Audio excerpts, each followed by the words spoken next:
Gajanan developers Pune यांच्याकडून आता पंढरपुरात इस्बाबी कलश मंगल कार्यालय येथे साकारला जातो आहे भव्य गजानन टॉवर 10 मजली ट्विन बिल्डिंगचा प्रकल्प, मजबूत आरसीसी फ्रेम रचना, पायांसाठी वायू प्रतिबंधक उपाययोजना, आयएस मानकानुसार भूकंप प्रतिरोधक आरसीसी रचना असलेल्या गजानन टॉवर मध्ये उपलब्ध आहेत अत्याधुनिक सुविधांनी युक्त 1022 स्क्वेअर फुटाचे 2 बीएचके फ्लॅट्स, सुशोभित प्रवेश कक्ष, सामायिक क्षेत्रासाठी अत्याधुनिक सुरक्षा यंत्रणा, लिफ्ट आणि सामायिक क्षेत्रांसाठी वीज बॅकअपची सुविधा, स्वतंत्र अग्निशमन यंत्रणा, 2 मजली पुरेशी पार्किंग व्यवस्था, प्रत्येक कार पार्किंगच्या ठिकाणी स्वतंत्र एव्ही चार्जिंगची सोय, सोलर वॉटर यंत्रणा, प्रत्येक सदनिकेसाठी इन्व्हर्टरची सोय.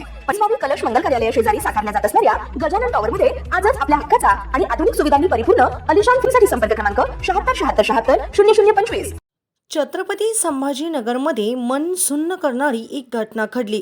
विहिरीच्या कामादरम्यान ढिगाऱ्याखाली दबून वडील आणि 2 मुलांचा दुर्दैवी मृत्यू झाला.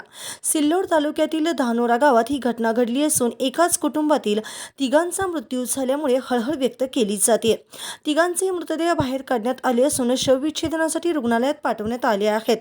मिळालेल्या माहितीनुसार छत्रपती संभाजीनगर जिल्ह्यातील सिल्लोड तालुक्यातील धानोरा शिवारात विहिरीचे काम सुरू असताना तिघांचा मृत्यू झाला.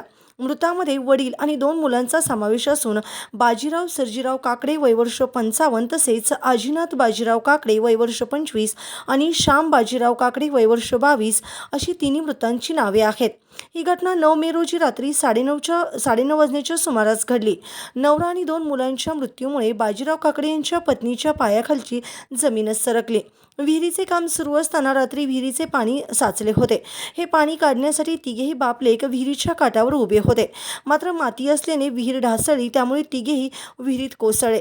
त्यांच्या अंगावर मातीचा ढिगारा पडल्यामुळे तिघेही ढिगाऱ्याखाली दबले गेले आणि त्यांना स्वतःचा जीव वाचवण्याची संधी देखील मिळाली नाही.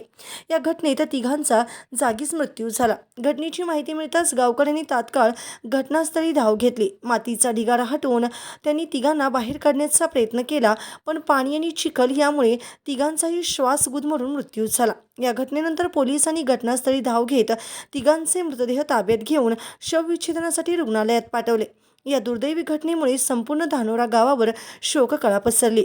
मेहनती आणि मनमिळावू स्वभावासाठी ओळखल्या जाणाऱ्या तिघांच्या निधनाने सर्वत्र हळहळ व्यक्त केली जाते.